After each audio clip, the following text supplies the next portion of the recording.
Welcome back, everybody, to the Detroit Lions franchise here on Madden 20, and today we got ourselves a lot to cover, and of course we have a big game on tap, Sunday Night Football, between our Lions and the Seattle Seahawks.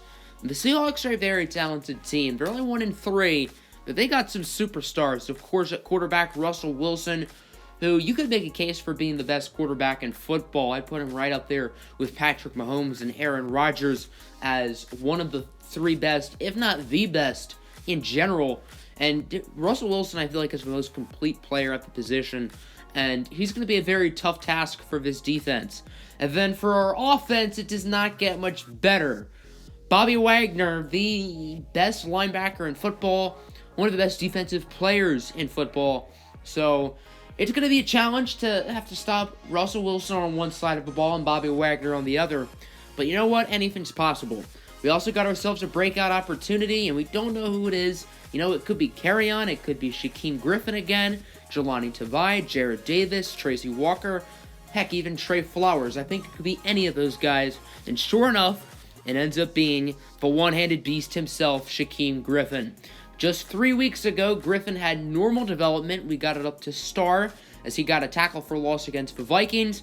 Now if he gets 2 tackles for loss, 2 fumble forces, 2 interceptions, or 2 sacks, he'll move up to superstar development, or if we stop them to 200 yards. So Shaquem Griffin could go up from normal to superstar just like that. And what a season he has had. 7 sacks through 4 weeks. He has been spectacular. And then something quite weird happened this week. A Twitter beef between Lions cornerback Chidobe Awuzie and Seahawks wide receiver DK Metcalf. It starts off with a simple tweet from Awuzie saying, "Sunday night prime time, you ready Detroit? Let's turn up and get this dub." DK trying to talk smack, the only thing you guys are going to win is the coin flip, and Geno Smith has that one covered. Then Awuzie makes things a little bit serious. "They got me covering you, I'm gonna clamp you up, boy." But DK answers right back, saying, "I'd moss you and do the Allen Iverson step over." And then it gets personal. "Hey, I got a $30 million contract, how about you?" says Awuzie. DK then says, "Hey, my team has more than one playoff win since 1957, how about you?" Awuzie answers back, saying, "Hey, I can run more routes than you, and I'm not even a wide receiver, how about you?" Metcalf's big knock coming out of Ole Miss is that he had a limited route tree. DK then says that his team has a Super Bowl winning quarterback. How about you? Awuzie says his team did not throw the ball at the 2-yard line during the Super Bowl. But the funny thing about that is the person who made that play call was Seahawks offensive coordinator Darrell Bevell, and Darrell Bevell's now the Lions offensive coordinator, so that's where things sort of get awkward. But DK is going to respond here at the end. Awuzie says, "Stop the talk, let's get to the game." DK says, "Bet." As we got some Week 5 football between the 1-3 Seattle Seahawks, 2-2 Detroit Lions, and obviously it was a busy week on the phones for Chidobe Awuzie and DK Metcalf, talking smack left and right. Darrell Bevell and Chidobe Awuzie had a nice long talk after that one. Let's just get that clear. Lions entering their bye week next week. They love to go out on a 3-game win streak after starting the season off 0-2. First down, first play from scrimmage. Here's Tez Lawson getting to TJ Hawkinson. Welcome to the ball game. Bobby Wagner forces the football out. And that's the rookie safety out of Florida Atlantic, Devin Lillard, with the touchdown. Lillard is a player who Lions scouts really liked and viewed as a first-round prospect, and he's played like it so far in Seattle. So Detroit has it back, trying to avenge the Hawkinson fumble as Lawson connects with the second-year wideout out of Texas, Freddie Bonner-Sanders, for a big gain. And he'll gain a few more yards after a face mask on Shaquem Griffin's brother, Shaquille Griffin. And then first and goal, Kerryon Johnson breaks the tackle but cannot break another one. Vic Beasley reads the play like a book, and all the penalty yards are made up as Kerryon loses 5. Then third and goal, Tez Lawson, he's going to try to scramble with it, and he connects with Hawkinson, who does not get into the end zone. So fourth and goal, this is where things get really weird. Lions going to have to punch it in. Kerryon does not. So Seattle gets the ball back. They do not allow points on that drive. They are quite lucky. But here returns the Seahawks. Russell Wilson on first down has no time to throw it at all. That's the third-year linebacker out of Hawaii, Jelani Tavai, with the sack. Then second down, here's Rashad Penny, and he may only be worth a penny, but he can get you a big run. 31 for Rashad Penny. 3 dimes and his namesake. And then a beautiful run to the outside and a touchdown for Seattle, as that score would make it 14-0 off of the legs of Chris Carson. So Detroit not looking too hot up to this point, as Lawson gets it to Kenny Golladay for a nice first down, and he fumbles the football.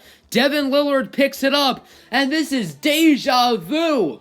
Lillard returns it again, but the Lions would get a huge break because the play would be reviewed, and as you can tell, Kenny Galladay's knee is down before the ball comes out, so the play is reversed. No touchdown for Lillard. Lions get the first down. Man, they are lucky. The Zebras helping out Detroit. Never thought I'd see the day. And then 3rd and 3. Here's Tez Lawson scrambling like eggs on a frying pan. He's going to find the end zone. Reservations for 6, please. Lawson with the rushing score, as he's obviously known as a dual threat. And he definitely has more of a running ability than Stafford did. Then first down, Lawson gets it to the undrafted rookie wideout out of Iowa, Dwayne Stuber. 4 catches, 64 yards in this one for Stuber. He played quite well. And then 4th and 5, the Lions are going to fake the punt. More fake than my ex-girlfriend.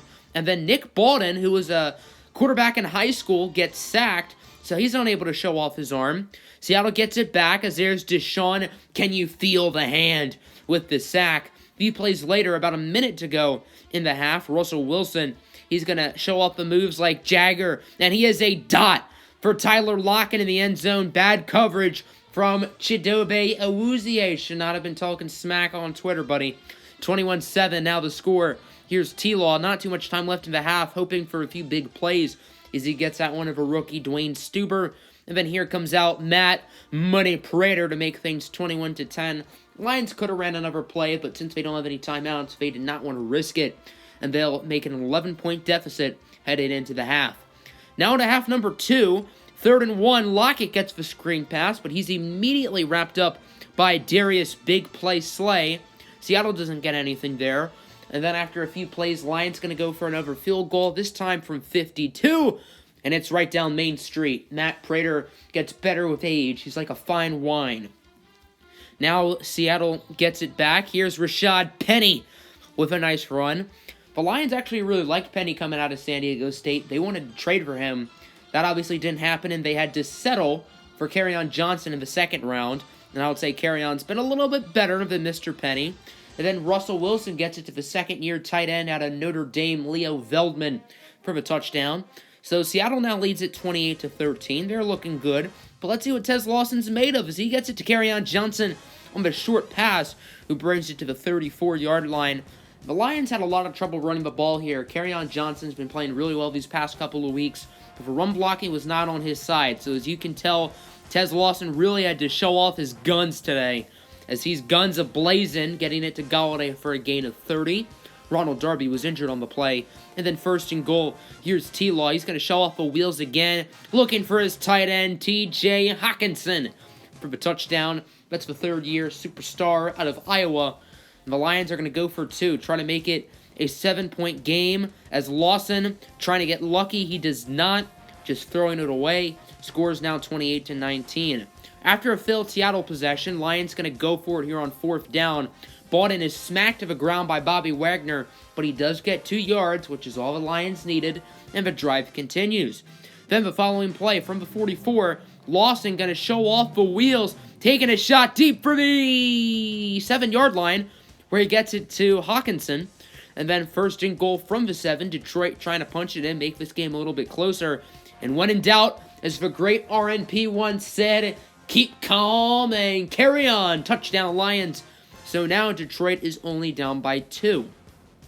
Here's Ross. He gets it to Carson. And the ball is out. Jarrett Davis will force it. And Tracy Walker picks it up. Davis has been a forced fumble machine these past few seasons. That's his first of the campaign.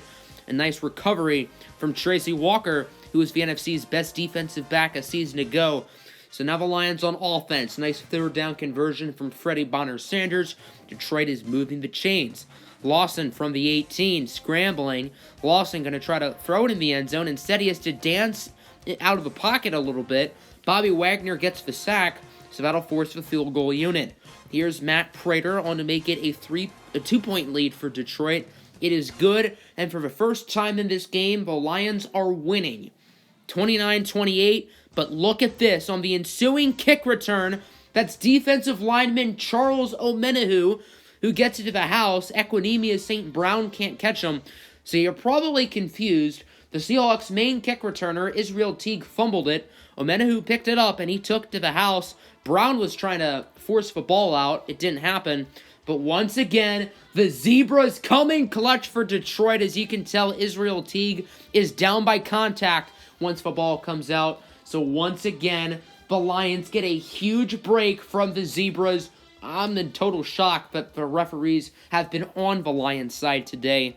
So, and the funny thing is, it became 1st and 60 after the missed reverse touchdown. I don't know why it would be 1st and 60, but Madden will do Madden. Ashawn Robinson gets the sack, 3rd and 68. We're nearing a 4th and 69. That'd be funny. But instead, Trey Flowers and Shaquem Griffin get the sack. So 4th and 76. The Seahawks might as well punt it. That's not what they're going to do. Darius Slay will break up the pass, and to be fair, they would have gone for it if it was 4th and 20. I mean, if they go for it on 4th and 76, I'm sure if they're willing to on 4th and 20. So the error by the National Football League doesn't really hurt Seattle, as Kerryon gets the touchdown, his second of the day, and Seattle's now down by 8. What can they do? Nice 3rd down conversion up the middle just a little, and then from the 45, there's Leo Veldman. He gets it to the 34. Seattle now out of timeouts, and they took 10 seconds off of the clock after that play for whatever reason. And what do you do when you're out of timeouts? You dump it off short to your running back. Seahawks are unable to get another playoff in time, and the Lions win a dramatic Sunday night thriller, 36-28, your final.